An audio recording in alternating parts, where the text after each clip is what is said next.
দোস্ত, আমি তো বিষণ্ণ ছেলের উপর পুরো ক্র্যাশ খেয়ে গেছি রে। ক্যাম্পাসে বসেই আড্ডা দিচ্ছিলাম, হঠাৎ দিশার এই কথাই মেজাজ প্রচন্ড খারাপ হয়ে গেল। স্যারের উপরেই কেউ ক্রাশ খায় নাকি? দিশাকে ধমক দিতে যাব তার আগে আরোহী বলল, বিষণ্ণ স্যার। আর তুই আয়নায় কখনো নিজের চেহারা দেখছোস? আমাকে দেখ, আমার মতো কিউট পিউট মেয়ে থাকতে স্যার তোর দিকে তাকাবে? চামচের মতো চেহারা নিয়ে আইছে ক্র্যাশ খাইতে। দিশা গাল ফুলিয়ে বলল, আমি মোটেও চামচের মতো দেখতে না, আর তুই তো। এদের তর্কে মেজাজ আরো খারাপ হয়ে গেল। দিশা কথা থামিয়ে দিয়ে বললাম, তোরা চুপ করবি? কে এই বিষণ্ণ? কোথাকার স্যার উনি? হ্যাঁ, আরোহী চোখ বড় বড় করে তাকিয়ে বলল, তুই বিষণ্ণ স্যারকে চিনিস না? উনি তো আমাদের ইংরেজি লেকচারার হিসাবে কালকে জয়েন করেছে। সেই হট রে মাম্মা, একদম। মাথা কি গেছে তোদের? লজ্জা করছে না স্যারের সম্বন্ধে এইসব বলতে? আরোহী বলল, ওরে, প্রেমে পড়লে কি আর মাথা কাজ করে? ধুর! এক রাশ বিরক্তি নিয়ে উঠে দাঁড়ালাম। তোরা থাক, তোদের স্যার নিয়ে যত সব আজেরা বিষয়।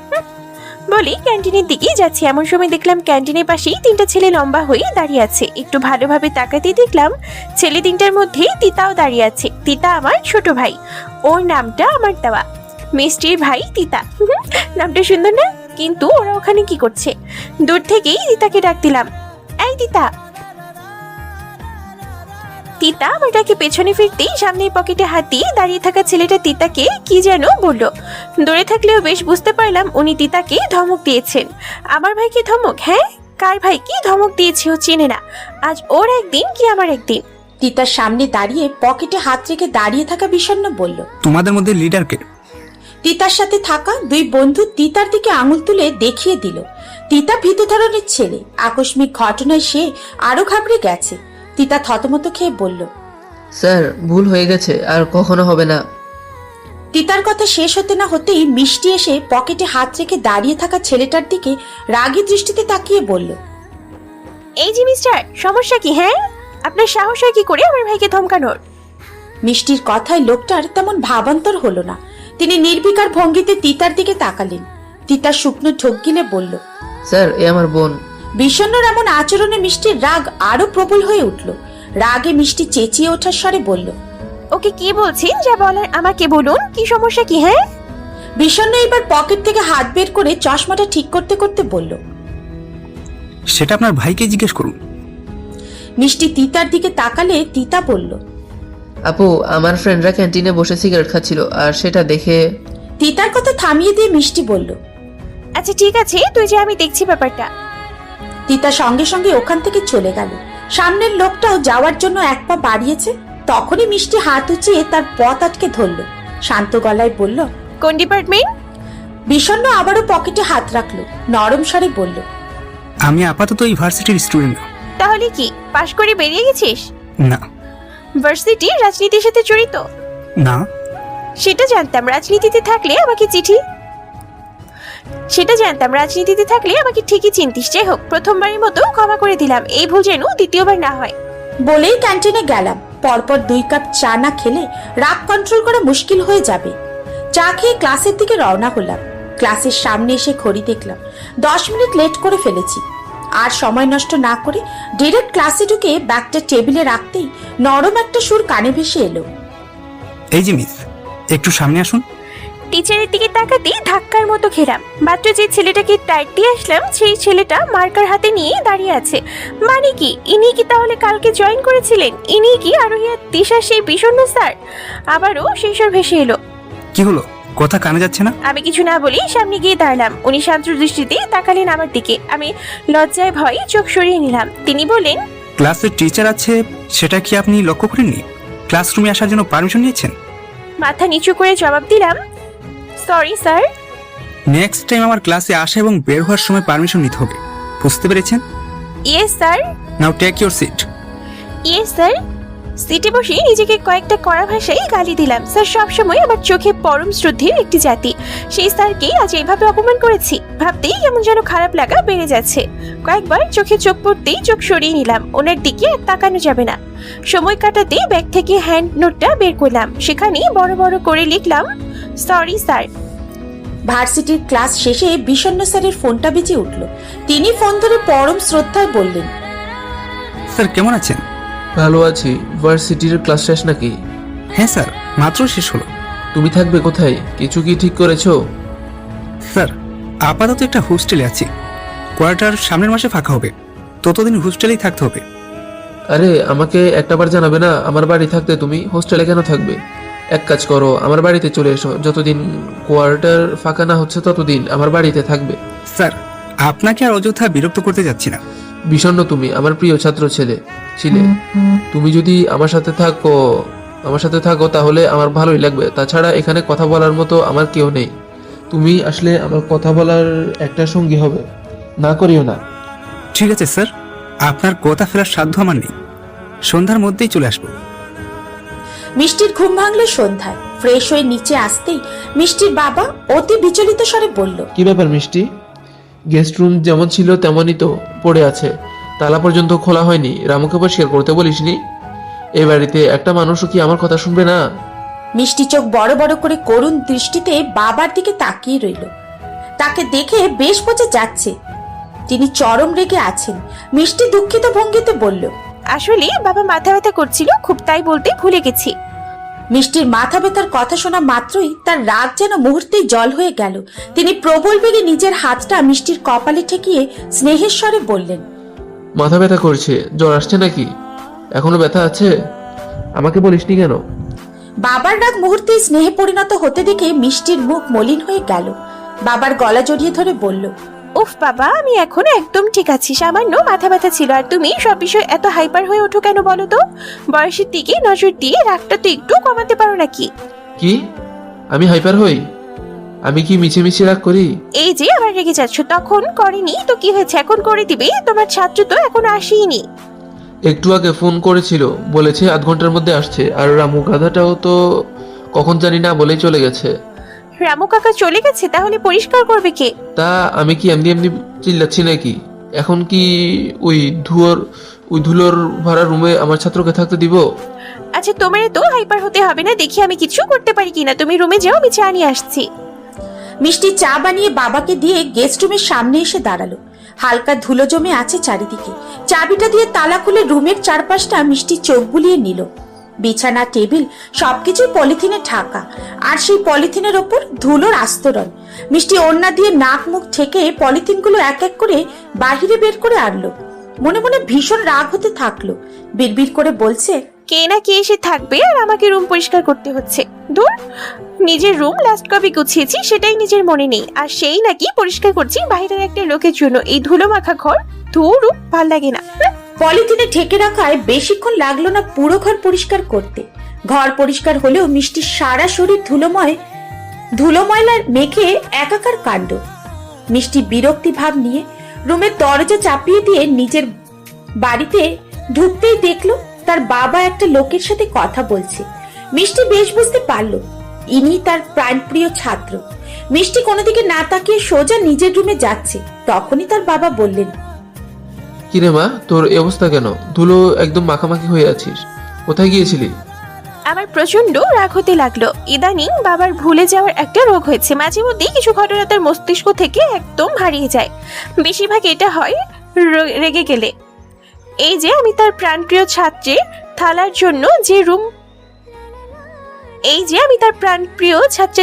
জন্য যে রুম পরিষ্কার করতে গিয়েছিলাম সেটা বাবা ভুলে গেছেন। লম্বা একটা শ্বাস ফেললাম। হঠাৎ দৃষ্টি পড়লো বাবার সাথে থাকা লোকটা, মানে তার ছাত্রের উপর। চোখ পড়তেই আমার পুরো শরীর দুইবার কেঁপে উঠলো। এনাকেই তো সকালে যাই তাই বলেছিলাম। নামটা বসন্ত না বা সেটা ঠিক মনে করতে পারলাম না। উনি এখানে কি করছেন? বাবার কাছে আমার নামে নালিশ করতে এসেছে নাকি? আর এক মুহূর্ত সময় নষ্ট না করে দিলাম এক দৌড় ওয়াশরুমে, দরজা বন্ধ করে দিলাম। তো বিষণ্ণ? তারপর বলো, তোমার পরিবারের সবাই কেমন আছে? সবাই ভালো আছে স্যার। আসতে কোনো অসুবিধা হয়নি তো? না স্যার, আপনার নাম বলতেই সোজা বাড়ির গেটে নামিয়ে দিয়ে গেছে।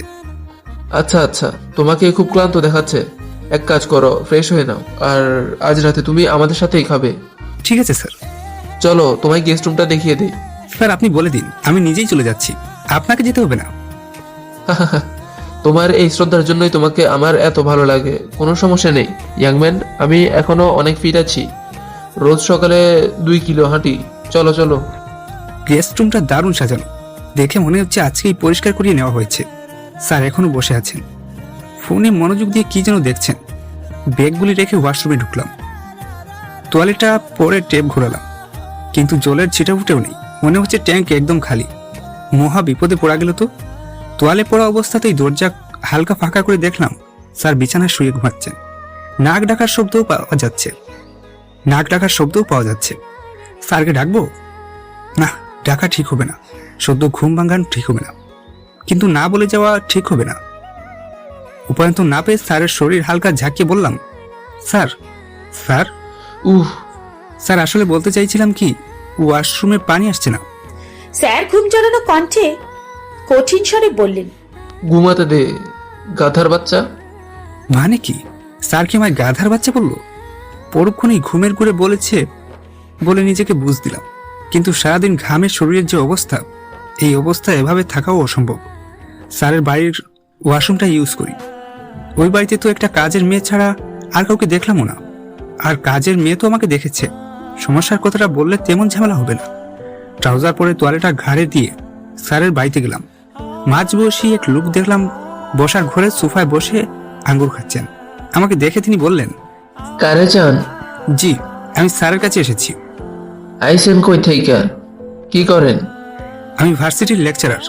এইবার লোকটা দাঁড়িয়ে বলল, বহুত জ্ঞানী লোক আপনি। আসেন আসেন স্যার। আর আমার নাম রামু, এই বাড়িতে কাজ করি। বইসেন স্যার, চা আইনা দিতেছি। না না, চা লাগবে না, আমি শুধু ওয়াশরুমে যাব। গেস্ট রুমে পানি আসছে না।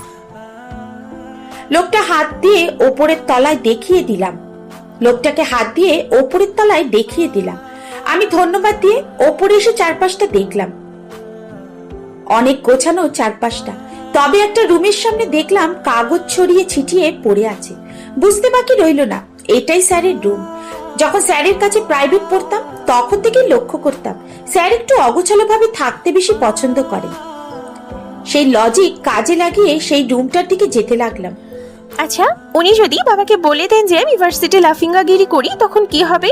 তখন তো বাবা আমার ভার্সিটি যাওয়াই বন্ধ করে দিবে। তার উপর যদি শুনি স্যারকে ধমকিয়েছি, আবার তুই তুকারিও করেছি, তাহলে তো আমার কপালে শনি নাচতে শুরু করবে। মাথা ভর্তি টেনশন নিয়ে গোসল সেরে তোয়ালিটা শরীরে পেঁচিয়ে বিছানায় বসে আছি। সেই আধ ঘন্টা ধরে চুল বেয়ে জল পড়ছে, বিছানা ভিজে গেছে, সেদিকে নজরই নেই। লাফিয়ে বিছানা থেকে উঠে দাঁড়ালাম। পরনের তোয়ালিটা গিটটা হয়তো আলগা হয়েছিল, তাই দাঁড়ানো মাত্র খুলে নিচে পড়ে গেল। দুই হাত আড়াআড়ি ভাবে বুকের উপর রেখে দরজার দিকে তাকালাম। না, দরজা বন্ধই আছে।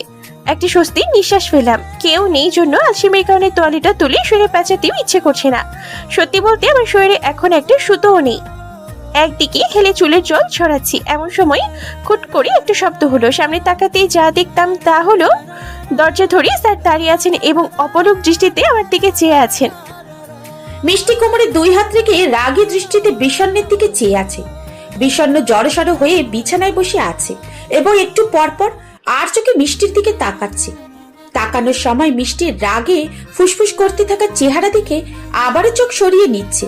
বেশ কিছুটা সময় পার হলে বিষণ্ণ মিনমিন স্বরে বলল, আমি ভেবেছিলাম এটা স্যারের রুম। আপনাদের কেয়ারটেকার এইদিকে রুমের কথাই বলেছিল। বিষণ্ণের কথায় মিষ্টির রাগ আরো দ্বিগুণ হয়ে গেল। চোখ বন্ধ করে নিজেকে কিছুটা সামলে নিয়ে কর্কশ স্বরে বলল, ঘরে ঢোকার সময় নক করতে হয়, এইটুকু ভদ্রতা আপনার জানা নেই? স্যার তো আমার ঘরে ঘুমাচ্ছে, মানুষ শূন্য ঘরে নক করে কি হবে? আর দোষ তো আপনার। ঘরে ইয়ের মতো হয়ে আছেন সেটা কি আমি জানি নাকি? বিষণ্ণের কথায় মিষ্টির প্রচন্ড রাগ হতে লাগলো। এই মুহূর্তে তার ইচ্ছে করছে বিষণ্ণের ঘাড়ে চেপে বসে সব কয়টা চুল পটপট করে ছিঁড়তে, নাকে দু চারটে ঘুষি মারতে পারলেও রাগ কিছুটা কমতো। মিষ্টির চুপ থাকা দেখে বিষণ্ণ বলল, যা হয়েছে তার জন্য আমি দুঃখিত। যা দেখেছি সেটা আমি ভুলে যাব, আপনিও ভুলে যান। আর হ্যাঁ, এখন থেকে ইয়ের মতো হয়ে থাকবেন, সমস্যা নাই, কিন্তু দরজাটা লক করা আছে কিনা সেটা দেখে নেবেন। চলি। এক নিঃশ্বাসে কথাগুলো বলে বিষণ্ণ কিছুটা দৌড়েই রুম থেকে বেরিয়ে গেল। মিষ্টি ফ্লোরে হাঁটু মুড়ে বসে পড়ল। ভীষণ কান্না পাচ্ছে। দরজায় টোকা পড়ল। মিষ্টি দরজার দিকে তাকিয়ে দেখল বিষণ্ণ শুধু মাথাটা দেখা যাচ্ছে। মিষ্টি রাগে চেঁচিয়ে বলল, আবার কি চাই? হ্যাঁ, একটা কথা বলার ছিল। আপনি যাবেন, নইলে আমার হাত আজকে আপনি খুন হয়ে যাবেন বলে দিলাম। জাস্ট একটা কথা বলবো, একটা বলেই চলে যাব। মিষ্টি লম্বা একটা নিঃশ্বাস ছেড়ে বলল, কি? You are so cute. কথাটা বলেই ঠাস করে দরজা বন্ধ করে দিল বিষণ্ণ। বিষণ্ণ দৌড়ের আওয়াজও মিষ্টি পেল। ফ্লোরে দুমদুম শব্দ হচ্ছে। মিষ্টি হাঁ করে তাকিয়ে রইল দরজার দিকে। এই লোকটার কি লজ্জা শরম বলতে কিচ্ছু নাই? এরকম একটা ঘটনার পর বলছে আমি কিউট। তবে তোকে এত সহজেই ছাড়ছি না স্যারের বাচ্চা, দেখ তোর কি অবস্থা করি আমি। বিষণ্ণ রুমে ঢুকে দরজা ধপ করে লাগিয়ে দিয়ে হাঁপাতে হাঁপাতে সোফা এসে বসলো। দরজা লাগানোর শব্দে মিষ্টির বাবার ঘুম ভেঙে গেল। তিনি চমকে বিছানায় বসে ঘুম ঘুম স্বরে বললেন, কে? কি হয়েছে? কিসের শব্দ? বোমা ফেললো নাকি? বিষণ্ণ হাঁপাতে হাঁপাতে বলল, স্যার দরজা লাগানোর শব্দ হয়েছে, দুঃখিত স্যার আপনার ঘুমে ডিস্টার্ব দেওয়ার জন্য। বিষণ্ণের কথায় তিনি স্বস্তির নিঃশ্বাস ফেলে চশমা পরে উঠে দাঁড়ালেন। ঘড়িতে সময় দেখে বললেন, ফ্রেশ হয়েছো? না স্যার এখনো হয়নি। এখনো হওনি? তাড়াতাড়ি হয়ে খেতে চলে আসো। খেতে খেতে মিষ্টির সাথে দেখা হবে। আর এখন দেখা হওয়া মানে রিস্ক, যেটা এখন কোনোভাবেই নেওয়া যাবে না। মেয়েটা এমনি ক্ষেপে আছে, আপাতত ওর সামনে যাওয়াটা সম্ভব না, না যাওয়াই ভালো। এইসব ভাবতে ভাবতেই বিষণ্ণ বলল, স্যার আমি এখনই বাইরে থেকে খেয়ে আসলাম। সে কি? আমি তো বললাম আমার বাড়িতে খেতে। দুঃখিত স্যার, আসলে খুব খিদে পেয়েছিল তাই। বিষণ্ণর কথা থামিয়ে বললেন, কেন তাই নয়, খেয়েছো তাতে কি? আবার খাবে? চলো চলো আসো। বলেই তিনি চলে গেলেন। বিষণ্ণ বিছানায় শরীর এলিয়ে দিল। চোখ বন্ধ করতেই সেই দৃশ্যটা চোখের সামনে ভাসতে লাগলো। বিষণ্ণ মনে মনে ভাবল, সেই ছোট্ট মিষ্টি এখন কত বড় হয়ে গেছিস রে। তোকে নিয়ে সাইকেলে কত ঘুরতাম, মেলায় নিয়ে যেতাম আর তুই জেদ করতি সাইকেল চালানো শিখবি। আমি বলতাম আর একটু বড় হয়ে নে, তারপর শিখিয়ে দিব।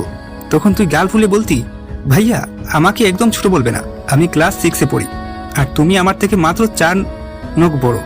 বেশ তো যাচ্ছিল দিনগুলি। তারপর স্যারের বদলি হলো এখানে, তোর জন্য খুব মন খারাপ লাগতো, কত ভাবতাম তোর কথা। আজ এত বছর পর তোকে দেখলাম, আগের সাথে এখন কোনো মিলই নেই। অনেক সুন্দর হয়ে গেছিস তুই। আচ্ছা তোর কি আমায় মনে নেই? এইসব ভাবতে ভাবতেই বিষণ্ণের ফোন বেজে উঠল। ফোন ধরতেই ওপাশ থেকে বলল, খাবার রেডি করা হচ্ছে, তাড়াতাড়ি চলে আসো। ঠিক আছে স্যার। ফোন কাটার পর দরজার টুকটাক শব্দ হতে লাগলো। মিষ্টি এসেছে নাকি? কিছুটা ভয় নিয়ে রুমের ভেতর থেকেই বললাম, কে? স্যার আমি রামু। যাক মিষ্টি না তাহলে, হাফ ছেড়ে বাসলাম। রামু লোকটা বলল, স্যার আপনার ট্যাপের লাইন ঠিক করে দিছি, একটু দেখেন তো পানি আহে কিনা। আমি দ্রুত ওয়াশরুমে গিয়ে দেখলাম হ্যাঁ পানি আছে। ওনাকে ধন্যবাদ জানিয়ে ফ্রেশ হয়ে নিলাম। মাথা মুছতে মুছতে বিছানার রাখা ফোনের দিকে তাকিয়ে দেখলাম 11টা মিস কল। টি শার্ট আর ট্রাউজার পরে দ্রুত বের হলাম। সেই দৃশ্যটা বারবার শুধু মাথায় ঘুরপাক খাচ্ছে। সর্বপ্রথম যেটা চোখে ভাসে সেটা হলো মিষ্টির পেটের কিছুটা নিচে, পরপর 3টা কালো তিলের উপর। তারপরের দৃশ্য কি হতে পারে সেটা আপনারা আশা করি আমার পাঠক পাঠিকারা ভালোই জানে। বসো বসো, আসতে এত দেরি হলো কেন? আমি কতক্ষণ ধরে ফোন করছি। আমি চেয়ার টেনে বসতে বসতে বললাম, ফোনটা রেখে ফ্রেশ হতে যাচ্ছিলাম, তাই বুঝতে পারিনি। নাও শুরু করো। টেবিল ভর্তি খাবারের আয়োজন। এত খাবার কে খাবে? স্যার বললেন, তোমার জন্য বোয়াল মাছ আনিয়েছি গ্রামের বাড়ি থেকে। স্যার এত কিছুর কি দরকার ছিল? আরে এতদিন পর এসেছো, নাও শুরু করো। আশপাশে মিষ্টিকে দেখতে পেলাম না। ও কি আমার পর খুব রেগে আছে? ও হয়তো ভাবছে আমি ইচ্ছে করে করেছি, কিন্তু আমি তো ইচ্ছে করে কিছু করিনি। ও প্রত্যাশিতভাবে হয়ে গেছে। কালকে সরি বলতে হবে। এসব ভাবতে ভাবতে এক লোকমা ভাত মুখে দিব এমন সময় মিষ্টি হাতে করে কিছু একটা নিয়ে টেবিলে এনে রাখলো। সাদা কামিজে সত্যি বলতে মিষ্টিকে অসম্ভব সুন্দর লাগছিল। আমি ওর দিকে মুগ্ধ দৃষ্টিতে তাকিয়ে রইলাম। মিষ্টি বাটিটা টেবিলে রাখতে গিয়ে তীক্ষ্ণ দৃষ্টিতে একবার তাকালো আমার দিকে। ওর সেই দৃষ্টি যে আমার হৃদয় ছুঁয়েছে সেটা কেউ জানে? মিষ্টিমা, তোর সাথে তো এখনো পরিচয় করিয়ে দেয়নি। ওর নাম বিষণ্ণ, তোর ভার্সিটিতে নতুন লেকচারার হিসেবে জয়েন করেছে। তোর তো চেনার কথা। আমি ভ্রু কুচকি স্যারের দিকে তাকিয়ে বললাম, হ্যাঁ বাবা চিনি, বেশ ভালোভাবেই চিনি। আর উনিও আমায় চেনেন তাই না স্যার? স্যার আমার কথায় খানিকটা হতভম্ব হয়ে বলল, হ্যাঁ আমাদের তো ভার্সিটি দেখা হয়েছে। বাবা বলল, ভালোই হলো, তোমার আগে থেকেই একে অপরকে চেনো। বাবা তুমি এখন ওনাকে খেতে দাও তো, খাওয়া শেষে যত ইচ্ছে গল্প করিও। স্যার আপনি খান। আমার কথায় স্যারের মুখটা ভোতা হয়ে গেল। আমি স্বাভাবিক আচরণ করব সেটা হয়তো তিনি আশা করেননি। আপনার জন্য আমি অন্য ব্যবস্থা করে রেখেছি মিস্টার বিষণ্ণ বাবু। স্যার নিজের মতো খাচ্ছেন, আমি শুধু অপেক্ষা করছি সময়। সেই দৃশ্যটা কেমন হবে ভেবেই চোখ চকচক করে উঠলো। খাওয়ার এক পর্যায়ে লক্ষ্য করলাম স্যারের মুখ ভঙ্গি পাল্টে গেল, চোখ মুখ কুচকে আশেপাশে তাকাচ্ছে। বুঝতে পারলাম কাজ হয়েছে। স্যারকে বললাম, স্যার আশেপাশে কি তাকাচ্ছেন? খাচ্ছেন না যে? পেট ব্যথা করছে নাকি? আমার কথায় স্যার কৃত্রিম হাসি দিয়ে বলল, না না, কিছু না, এই তো খাচ্ছি। শয়তানের আনন্দ এখন আমার মনে। হি হি। রামু কাকা দেখি ওষুধ কিনতে দারুণ পটু, খাওয়ার সাথে সাথে অ্যাকশন শুরু করে দিয়েছে। স্যারের মুখ ক্রমশ বিকৃত হতে লাগলো। স্যারের বিকৃত মুখ দেখে বাবা বলে, কি হলো, খাচ্ছ না যে? এই মিষ্টিমা, ওর প্লেটে মাংসটা দে তো। আমি বাটি থেকে মাংস তুলে ওনার প্লেটে দিতে দিতে বললাম, স্যার আপনাকে এরকম দেখাচ্ছে কেন? স্যার মুখ ভোতা করে আমার দিকে তাকিয়ে কিছু একটা বললেন। আমি ঠিক বুঝতে পারলাম না, তবে তার পেটের এই আন্দোলনের জন্য যে আমি দায়ী সেটা তিনি বেশ বুঝতে পেরেছেন। পেটের আন্দোলন সহ্য না করতে পেরে তিনি এবার বলেই ফেলেন, স্যার আমি আর খেতে পারছি না, একটু অসুবিধা হচ্ছে, আসি স্যার। ব্যাস এইটুকু বলেই তো তার তো দেখে আমি হাসি আটকে রাখতে পারলাম না। বাবা বলল, ব্যাপার কি, ও এভাবে দৌড়ে চলে গেল কেন? আমি হাসতে হাসতে বললাম, উনি আন্দোলনের বিদ্রোহীদের মুক্তি দিতে যাচ্ছেন। বাবা আমার কথায় হা করে তাকিয়ে রইলেন। আমি হাসি থামিয়ে রামু কাকার দিকে তাকিয়ে ইশারা দিলাম। বাবার থেকে ফোনটা নিয়ে দেখি প্রথমেই স্যারের নাম্বারটা ব্লক লিস্টে রেখে দিলাম, যেন ফোন করে বলতে না পারি স্যার গেস্ট রুমে পানি আসছে না। মিষ্টি নিশ্চয়ই খাবারে কিছু একটা মিশিয়েছে, নইলে খাওয়া মাত্র এই অবস্থা হবে কেন? এখন বুঝলাম ওর স্বাভাবিক থাকার কারণ। ও তোলে তোলে এইসব ফন্দি করেছে।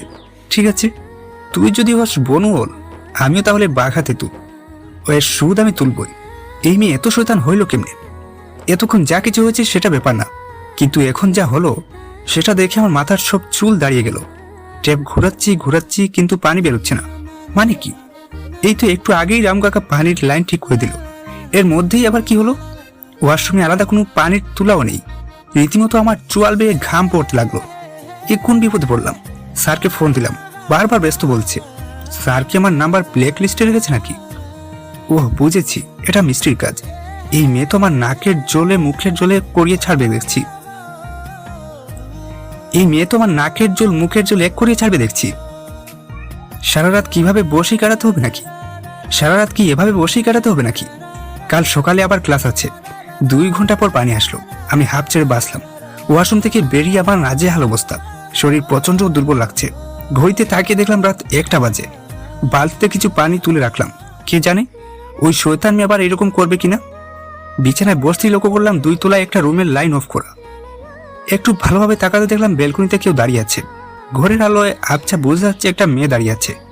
বেশ বুঝতে পারলাম মেয়েটা মিষ্টির রুমের ব্যালকনি থেকে আমার রুম স্পষ্ট দেখা যায়। আমি জানালা বন্ধ করার জন্য জানালার কাছে গেলাম। এক পলক মিষ্টির দিকে তাকালাম। মিষ্টি আমার দিকে তাকিয়ে ওর চুল এক হাতে বাতাসে উড়িয়ে দিচ্ছে, যার অর্থ ওর সাথে লাগতে গেলে খুব পস্তাতে হবে। ওর এমন বাচ্চামি স্বভাব দেখে আমার হাসি পেয়ে গেল। রাতে ঠিক মতো ঘুম হলো না। কিছুক্ষণ পরপর বাথরুমে বসে থেকে অর্ধেক রাত পার করে ভোরের দিকে একটু ঘুমিয়েছিলাম। বিছানায় বসে ঝিমুনি দিতে দিতে ফোনের অ্যালার্ম বেজে উঠল। অসহায়ের মতো ঘুম শরীরে গিয়ে ফ্রেশ হয়ে নিলাম। অল্প ঘুম হয়, আয়না দেখলাম চোখ লাল হয়ে গেছে। গলায় টাই পড়তে পড়তে রওনা হলাম ভার্সিটিতে। গেইটে আসতেই স্যারের সাথে দেখা হয়ে গেল। উনি বললেন, রাতে ঘুম ঠিকঠাক হয়েছে? জি স্যার। স্যারকে মিথ্যা বলতে হলো। ভার্সিটিতে যাবে কিসে করে? স্যার আপাতত একটা অটো ধরে চলে যাব। এই গরমে তুমি অটোয় যাবে কেন? স্যারের কথা শেষ না হতেই মিষ্টি ব্যস্ত ভঙ্গিতে চুল ঠিক করতে করতে স্যারের পাশে দাঁড়ালো। কালো ড্রেসে মিষ্টিকে দারুণ মানিয়েছে। আমার মনে হয় পৃথিবীতে সবচেয়ে কুৎসিত ড্রেসেও মিষ্টিকে পরীর মতো সুন্দর দেখাবে। সুন্দরী মেয়েদের একটা ভালো দিক হলো এরা যাই করে তাদের অপূর্ব লাগে। মিষ্টির মুখের উপর সকালের রোদ লুকোচুরি খেলা করছে। মিষ্টির দিকে মুগ্ধ দৃষ্টিতে তাকিয়ে রইলাম। তবে তার মধ্যে কিছু একটা কমতি লাগছে। হ্যাঁ, কাজল। চোখে একটু কাজল ছুঁয়ে দিলে হয়তো তাকে আরো সুন্দর লাগতো। পরক্ষণেই মনে হলো কাজল ছাড়াও তো ওকে সুন্দর লাগছে। কেন জানি না, ও যেমন থাকে তেমনটাই আমার কাছে সুন্দর বলে মনে হয়। মিষ্টি বলল, বাবা তুমি রেডি তো? স্যার আমার দিকে তাকিয়ে বললেন, চলো তোমায় ড্রপ করে দিচ্ছি। আমি মিষ্টির থেকে চোখ সরিয়ে নিয়ে বললাম, স্যার আমি চলে যেতে পারবো, কোনো সমস্যা হবে না। কথাটা শুধু ভদ্রতার খাতিরে বললাম। মিষ্টির সাথে যাওয়ার জন্য মনে প্রবল একটা ইচ্ছা জাগতে লাগলো। স্যার বললেন, আমি থাকতে তুমি অটো যাবে কেন? আর আমি এটা হতে দিব? তুমি ভেতরে গিয়ে বসো তো। স্যার কি দরকার ছিল মিছিমিছি? মিষ্টি ভ্রু কুচকে স্যারকে বলল, বাবা তোমার সবকিছুতেই জোর করা কিন্তু একদম ঠিক না। উনি পার্সোনাল স্পেস দরকার, যেটা তুমি কখনোই দিচ্ছ না। উনি যখন যেতে চাচ্ছে না তখন জোর কেন করছো? স্যার মিষ্টির কথায় কিছুটা দমে গেলেন, মৃদুস্বরে আমায় বললেন, আচ্ছা বিষণ্ণ, তুমি তাহলে নিজের মতো করে আসো। এটা বলে তিনি গাড়িতে উঠে মিষ্টিকে নিয়ে চলে গেলেন।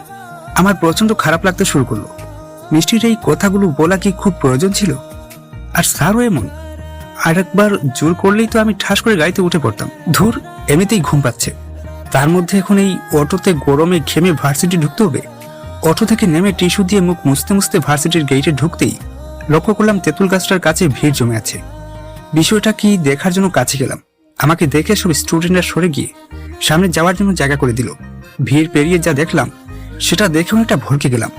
মিষ্টির হাতে একটা ক্রিকেট খেলার স্ট্যাম্প আর সামনে দুইটা ছেলে হাঁটু মুড়ে বসে আছে, তাদের কপাল বেয়ে রক্ত পড়ছে। মিষ্টির সাথেই চশমা পরা একটা ছেলে ভীতু দৃষ্টিতে মিষ্টিকে দেখছে। ছেলেটাকে ক্লাসে দেখেছিলাম, সম্ভবত ক্লাসের টপ স্টুডেন্টদের মধ্যে একজন। মিষ্টির দিকে তাকাতে দেখলাম ওর চোখে মুখে রাগ স্পষ্ট। এই একটু আগে যে মেয়েটাকে এতটা মায়াবী লাগছিল, সেই মেয়েটা এখন রাগে জ্বলছে। মিষ্টি কর্কশ স্বরে কিছুটা চেঁচিয়ে বলল, খুব শখ তাই না র্যাক দেওয়ার?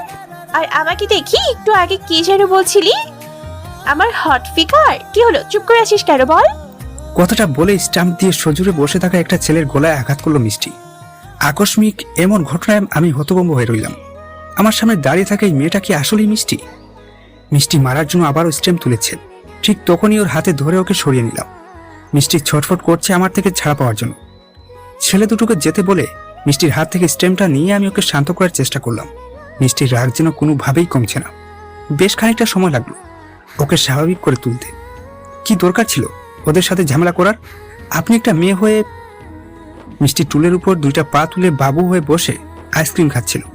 আমার কথা শেষ না হতেই থামিয়ে দিয়ে মিষ্টি বলল, তো মেয়ে বলে ওদের বাজে বিহেভ ছেড়ে দেবো? ভার্সিটিতে নতুন তো তাই আমায় চেনে না, আমাকে বলে হট ফিগার। আপনি না আটকালে ওদের যে কি হতো। আমি মুখ ভোতা করে বললাম, আপনার রাগ এতটা ভয়ঙ্কর আজকের ঘটনা না দেখলে আমি কল্পনাও করতে পারতাম না।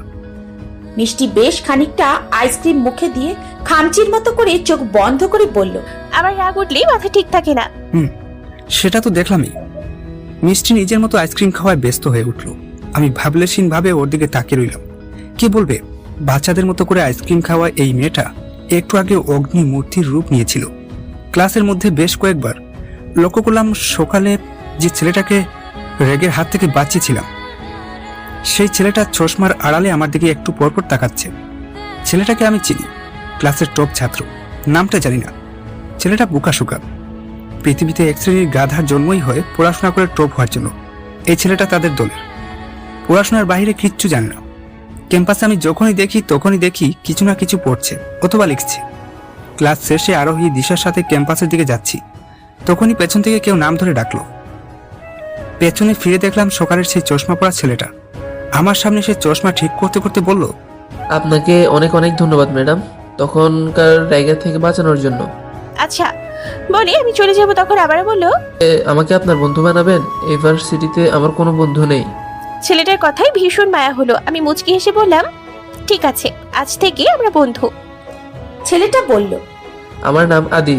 আমার নাম মিষ্টি, এর নাম আরোহী, আর এ হলো দিশা। আদি হাত নেড়ে সবাইকে সম্বোধন করলো। ছেলেটাকে প্রথমেই গাধা টাইপের মনে হলেও এখন বুঝলাম বেশ স্মার্ট। ক্যাম্পাসে কৃষ্ণচূড়া গাছটার নিচে আমরা বসলাম। আদি আমার দিকে তাকিয়ে বলল, অ্যাসাইনমেন্টগুলো কমপ্লিট করেছো? আমি বিরক্তিকর স্বরে বললাম, আরে না, ওইসব করতে আমার ভালো লাগে না। কিন্তু না করলে তো ক্লাসে দাঁড় করিয়ে রাখবে। ক্লাসই করবো না, রোজ রোজ এই অ্যাসাইনমেন্ট আমার দ্বারা হবে না। তুমি প্যারা নিও না তো, তোমারটা আমি করে দিব। ছেলেটার কথা কিছুটা সন্দেহ হলো। এই বেটায় আবার 2 দিন পর প্রপোজ করে বসবে নাকি? ছেলেদের সাথে এই কারণে আমার বন্ধুত্ব করতে ইচ্ছে করে না। এদের বন্ধুত্বে 2টা কাজ থাকে, হয় এরা প্রথম এমন একটা ভাব নেবে যে এরা প্রচন্ড রকম ফ্রি মাইন্ডেড, তারপর কমন ভাবে শরীর স্পর্শ করবে, নইলে প্রপোজ করবে। এটাই বাস্তব। আমি আর কিছু না বলি ফোনটা কানে নিয়ে কথা বলার ভান করে ওখান থেকে চলে আসলাম। আরোহী দিশা আমার সাথে আসলো। আরোহী বলল, কিরে মিষ্টি, তুই এই ছেলেটাকে বন্ধু বানিয়ে নিলি কেন? এই ছেলে তো তোর উপর গড়ে আছে। দিশা বলল, আপনার মতলবটা কি রে মিষ্টি? আরে তেমন কিছু না, ও বললো ওর বন্ধু নেই তাই মায়া হলো, এর বেশি কিছু না। বন্ধু না থাকা খুব জঘন্য রকম একটা অনুভূতি, আমি চাই না বন্ধুত্বহীন থাকুক। বৃষ্টি বুঝতে পারলো না ওই ছেলেটার সাথে বন্ধুত্ব, গাছের নিচে বসে কথা বলা, এইসব ঘটনাগুলি দূর থেকে একজোড়া অগ্নিদৃষ্টির চোখ নজরে রাখছে। সেই চোখ চাইলেই সবকিছু ভস্ম করে দিতে পারে। পরের ক্লাসে আমি আছি ঠিকই, কিন্তু আমার মন পড়ে রইল সেই সব ঘটনাগুলোর কাছে। কেন জানি না প্রচণ্ড রাগ লাগছে। মিষ্টি কেন বন্ধুত্ব করতে রাজি হলো? না বলে দিলে এমন হতো। আবার গাছের নিচে বসে গল্প করছিল, সবটা আমার কাছে চরম অসহ্যকর মনে হলো। শুধু একটা কথাই মাথায় ঘুরপাক খাচ্ছে, সেটা হলো মিষ্টি যদি কোনো ছেলের সাথে কথা বলে সেটা হব আমি, শুধুই আমি বাদে অন্য কোনো ছেলের সাথে কথা বলার অধিকার মিষ্টির নেই। আচ্ছা, আমার হয়েছে কি? মিষ্টির প্রতি আমার এত পজেসিভ হওয়ার কারণ কি? আমি কি ওকে ভালোবেসে ফেলেছি? একটা উপন্যাস লিখব ঠিক করেছি। উপন্যাসটা হবে মিষ্টিকে ঘিরে। ঘন্টাখানেক ভাবার পরেও প্রথম লাইন কি লিখবো ভেবে পেলাম না। আর যাই হোক, প্রথম লাইনটা পড়েই যেন পাঠকদের চোখ আটকে যায়। এতক্ষণ ধরে ভেবে ডায়েরিতে 2টা লাইন লিখলাম। লাইন দুটি হলো, যে বাড়িতে উঠেছি সেই বাড়িতে অতি রূপবতী এক তরুণী থাকে, ওর নাম মিষ্টি। আমাদের দেখাটা হয়েছিল একটু অন্যভাবে। বিরক্ত হয়ে উঠে দাঁড়ালাম। লিখতে ভালো লাগছে না। এ বাড়ির বাগান এখনো দেখা হয়নি।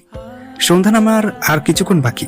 ঘর থেকে বেরিয়ে দেখলাম আকাশে গাঢ় গেরুয়া রঙের মেঘগুলি চুপচাপ দাঁড়িয়ে আছে। বাগানটা তেমন বড় নয়, তবে ভিন্ন রকম ফুলের গাছ, আরও নাম না জানা অনেক গাছে খুব সুন্দর করে সাজানো। মন খারাপে এখানে একটু বসলেই মন ভালো হয়ে যাওয়ার মতো সুন্দর চারদিকটা। ফুলের সৌন্দর্য দেখছি, এমন সময় একটা মিষ্টি কণ্ঠ বলে উঠল, স্যার এখানে কি করছেন? পেছন ফিরলাম। মিষ্টি এক হাত কোমরে রেখে দাঁড়িয়ে আছে। গুদুলি এই লগ্নে মিষ্টিকে অসম্ভব সুন্দর লাগছে। কোথায় যেন পড়েছিলাম, শেষ বিকেলের রোদে মেয়েদের সব থেকে সুন্দর লাগে। এই রোদকে বলা বহু সুন্দর রোদ। আমি জবাব দিলাম, না, এমনিতেই ঘুরতে এলাম। আপনাকে ডাকতে এসেছিলাম, এসে দেখি আপনি রুমে নেই, ভাবলাম এখানে এসেছেন। কিছু বলবেন? বাবা চা খেতেই ডাকছেন। আমার মনটা খারাপ হয়ে গেল। ভেবেছিলাম মিষ্টি হয়তো নিজে থেকে আমার কিছু বলতে এসেছে। আমি একটু হেসে বললাম, ঠিক আছে, আপনি যান, আমি আসছি। মিষ্টি চলে যাওয়ার সময় কিছু দূর গিয়ে আমার দিকে ঘুরে বলল, স্যার একটা কথা। হ্যাঁ বলেন। আমি তো আপনার ছাত্রীকে আপনি করে বলবেন না প্লিজ। তাহলে কি তুমি করে বলবো? মিষ্টি চোখ নাচিয়ে বলল, বলেই মিষ্টি চলে যেতে লাগলো।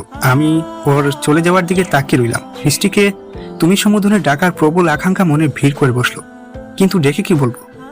এত কিছু না ভেবে মিষ্টিকে ডাকলাম, মিষ্টি। মিষ্টি পেছন ফিরল। ওর কাছে গেলাম।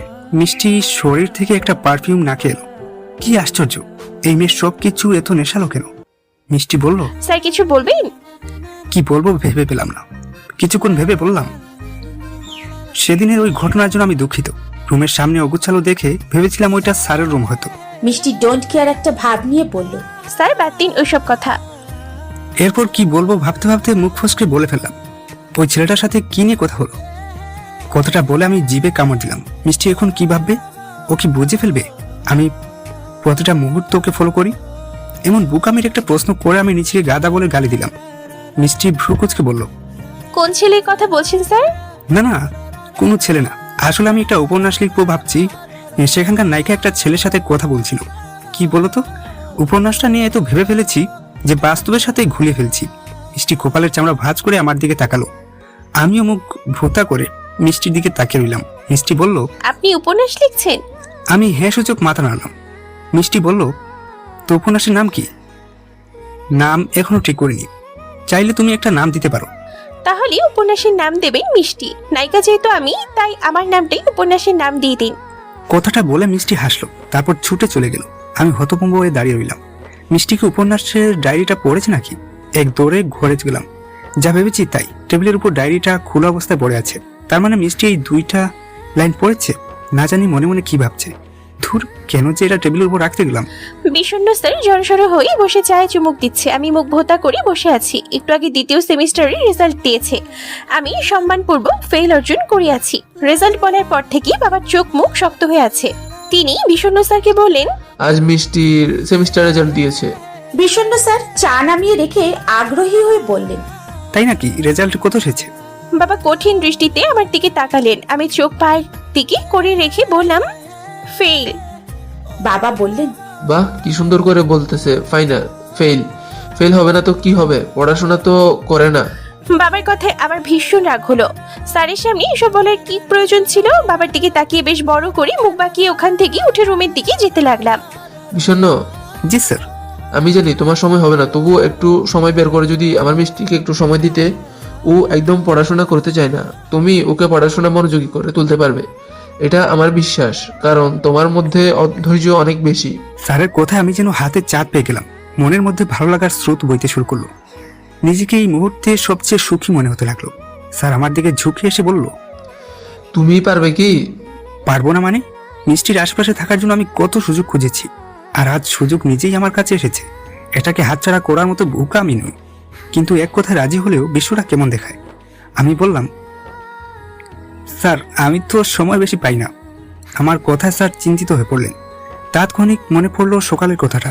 মুহূর্তেই বুকটা কেঁপে উঠল। স্যার যদি বলে দেয় ঠিক আছে, তাহলে তোমার আর পড়াতে হবে না, তাহলে তো আমি হার্ট অ্যাটাক করবো। না, এটা কোনোভাবেই হতে দেওয়া যাবে না। স্যার কিছু বলার আগেই বললাম, ঠিক আছে স্যার, আপনি এত করে বলছেন, তখন না করে কিভাবে? তোমার সময় না হলে বলে দাও, আমার সুযোগ সুবিধাও তো তোমার সুযোগ সুবিধাও তো দেখতে হবে। না না স্যার, আমার কোনো অসুবিধা হবে না। উফ, বাঁচালে তুমি। আমার মনে এখন রাজ্যের সুখ। অনেক কষ্টের সুখগুলো চেপে রেখে বসে আছি। মিষ্টি দুতলা থেকে বলল, বাবা তোমার কথা শেষ হলে স্যারকে একটু এখানে আসতে বলিও তো। স্যার আমাকে মিষ্টির কাছে যেতে বলে নিজে বাজারের দিকে রওনা হলেন। আমি সিঁড়ি বেয়ে মিষ্টির রুমের দিকে যাচ্ছি। হঠাৎ মিষ্টি কেন ডাকছে? ও কি সব কথা শুনেছে? আচ্ছা, ও কি আমায় পড়াতে বারণ করে দিবে? এরকম হাজারটা কথা মাথায় ঘুরপাক খেতে খেতে মিষ্টির রুমের দিকে এসে দাঁড়ালাম। মিষ্টি দরজা দাঁড়িয়েছিল, চোখের ইশারায় আমার ভেতরে আসতে বলল। আমি রুমের ভেতরে আসলাম। মিষ্টি দরজা বন্ধ করে দিল। আমার কেমন যেন খটকা লাগছে। মিষ্টি দরজা কেন বন্ধ করছে? কি করতে চাইছে মিষ্টি? মুহূর্তে মিষ্টি আমার একদম কাছে চলে এসেছে। কাছে এসে দাঁড়ালো। আমার নিঃশ্বাস ওর মুখে আছড়ে পড়ছে। মিষ্টি দরজা কেন বন্ধ করেছে? কি করতে চাইছে মিষ্টি? মুহূর্তেই মিষ্টি আমার একদম কাছে এসে দাঁড়ালো। আমার নিঃশ্বাস ওর মুখে আছড়ে পড়ছে। মিষ্টি আমার শার্টের কলার চেপে ধরে নিজের আরো কাছে টেনে নিল। আমার বুকে ধুরুম ধুরুম শব্দ হচ্ছে। এ যেন এক অন্যরকম অনুভূতি। মিষ্টি ঠান্ডা সরে বলল, কিসের এত ভয় পান আপনি? ভয় না তো। কিসের ভয়? ইস রে পিচ্ছি বাবু আপনি, কিসের ভয় বুঝেন না? মিষ্টি ছাড়ো আমায়। কেউ দেখে ফেললে। আমার কথা থামিয়ে দিয়ে মিষ্টি বলল, বন্ধ করে আপনাকে কে দেখবে? হ্যাঁ, তুমি ঠিক কি করতে চাইছো বলবে? দেখো আমার হাত পা কাঁপছে। মিষ্টি আমাকে ছেড়ে একটু দূরে দাঁড়িয়ে পড়ল। আমি বুকে একটা থুতু দিলাম। বুক এখনো দুরুম দুরুম শব্দ করছে। মিষ্টির এমন আচরণ আমার ভিপা চেকায় ফেলে দিয়েছে। মিষ্টি বেশ স্বাভাবিক হাতে দুই হাত পেছনে দিয়ে চুলের খোপা করছে। দুই হাত তুলায় মিষ্টির বুকের ওড়না সরে গিয়ে বুকের অনেকটা অংশ দৃশ্যমান হলো। আমি ইতস্তত করে চোখ সরিয়ে নিলাম। মিষ্টি বলল, এইটুকু দেখি চোখ সরিয়ে নিচ্ছেন? আপনি তো আগেই আমার সব দেখে ফেলেছেন, এখন আসছি ঢং করতে। মিষ্টির কথায় আমার কপাল ঘামতে থাকলো। মাথা শূন্য হয়ে যাচ্ছে। মনে হচ্ছে আশপাশ থেকে সব শব্দ গায়েব হয়ে যাচ্ছে। মিষ্টি কি জানে ও কত ভয়ঙ্কর কথা বলেছে? ও কি মাথা খারাপ হয়ে গেছে? মিষ্টি আবার বলল, কি হলো? ও কেমন ভোতা করে আছেন যে? না মানে আপনি আসলেই অনেক ভীতু। মেয়ে মানুষ বলছে আমি ভীতু? কাজে সাহসী পুরুষের মতো বুক টান করে বললাম, না মোটেও না, আমি ভীতু নই।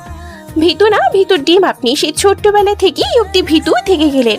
ছোটবেলা থেকে মানে? তার মানে মিষ্টির আমার কথা মনে আছে? সেই সময় কাটানো সুন্দর মুহূর্তগুলো ওর মনে আছে? আমি উৎফুল্ল হয়ে বললাম, তোমার সেসব কথা মনে আছে? মনে থাকা অন্যায় বুঝি? না মানে তুমি তো ছোট ছিলে। মোটেও ছোট না। 6-এ পড়ুয়া একটা মেয়ে অত্যন্ত ভালোবাসা মানে কি সেটা বুঝতে পারে। আমি হতভম্ব হয়ে বললাম, ভালোবাসার কথা আসছে কোত্থেকে? কেন আমায় ভালোবাসতেন না বুঝি? জালে ধরা পড়া হরিণে নিয়ে গুটিসুটি মেরে দাঁড়িয়ে রইলাম। তার মানে মিষ্টি তখনই সবটা বুঝতে পেরেছিল। মিষ্টি বলতে শুরু করলো, সত্যি বলতে কি জানেন, আমিও আপনাকে ভালোবেসে ফেলেছিলাম। তখন ঠিক বুঝতে পারিনি। যখন গ্রাম থেকে চলে আসলাম তখন বুঝতে পারলাম আপনার শূন্যতা।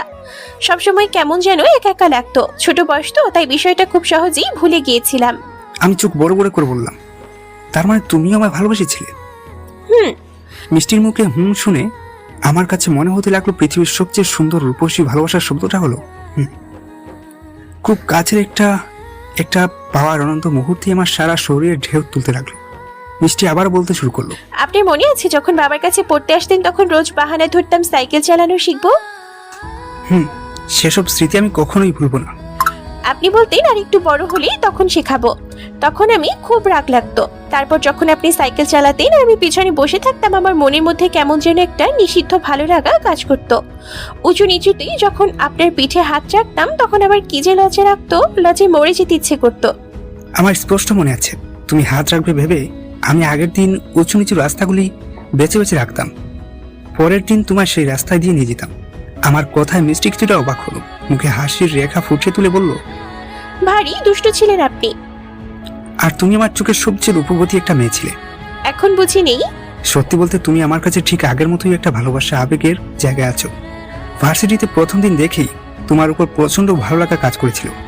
যখন তুমি এসে রেগেমেগে কথা বলছিলে, আমি শুধু অপলক দৃষ্টিতে তোমার দিকে তাকিয়ে চেয়েছিলাম। আমার মনে মনে ভাবছিলাম, একটা মেয়ে এতটা মায়াবী হয় কি করে। তারপর যখন জানলাম তুমি আমার হারিয়ে যাওয়া সেই পিচ্ছি মিষ্টি, তখন থেকে আমি যেন নতুন করে বাঁচতে শিখেছিলাম। তখন থেকে আমার প্রতিটা মুহূর্ত অন্যরকম সুখের মনে হতো। সবসময় চাইতাম তোমার আশেপাশে থাকতে।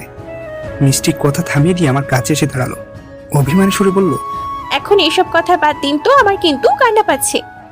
কান্না পাচ্ছে কেন? যখন আমার মন খুব ভালো থাকে তখন চোখে জল আসে, কেন আসি জানি না। এখন আমায় প্রপোজ করেন। প্রপোজ?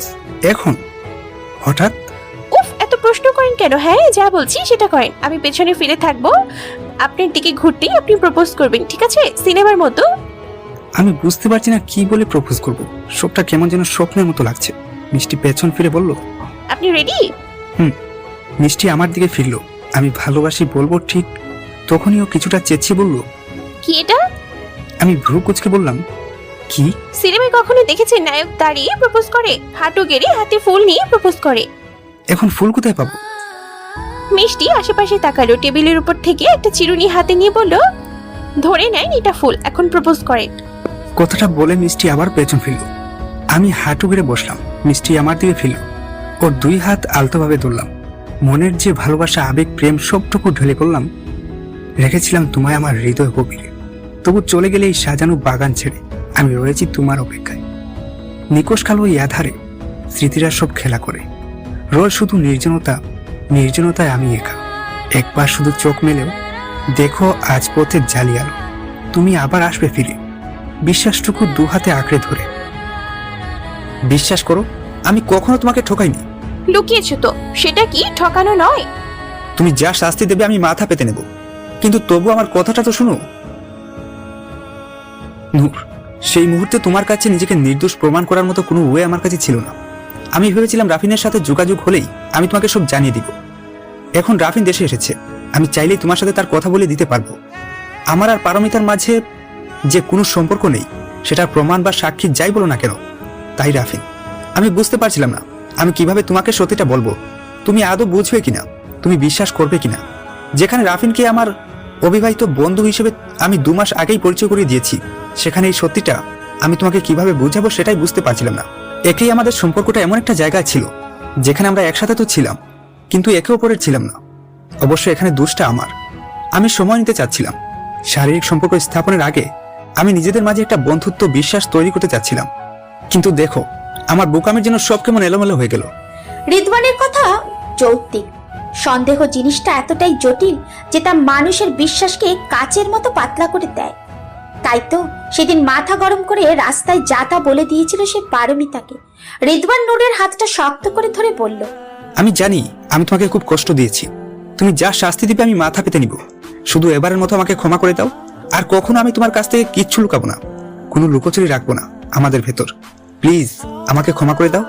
তুমি যদি বলো আমি কান ধরে উঠবোস করতেও রাজি আছি। প্লিজ বাড়ি চলো। তুমি বাদে বাড়িটা খাকা করে খুব কষ্ট হয়। অজান্তেই যে ভালোবেসে ফেলেছি তোমায়।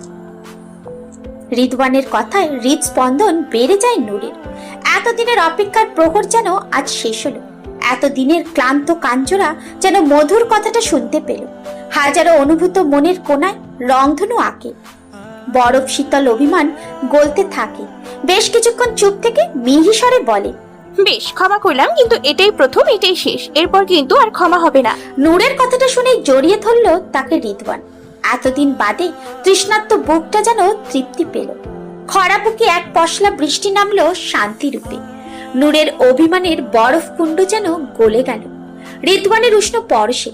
মাঝে মাঝেই আমরা সত্যিই বুঝি না সামনের মানুষটিকে। আশেপাশের বিরূপ পরিবেশ আমাদের নিবৃত হৃদয়ে নানান সন্দেহের বীজ বোনে। সন্দেহটা প্রবল হয় যখন সামনের মানুষটি কথা লুকিয়ে যায়, যেমনটা হয়েছিল রিদওয়ান এবং নূরের ক্ষেত্রে। রিদওয়ানের লুকোচুরি এবং নূরের সন্দেহ তাদের সম্পর্কে বাধা হয়ে দাঁড়িয়েছিল। যে কোনো সম্পর্কই খুব নমনীয় হয়, লুকোচুরি সে নমনীয় সম্পর্কে ফাটল তৈরি করে।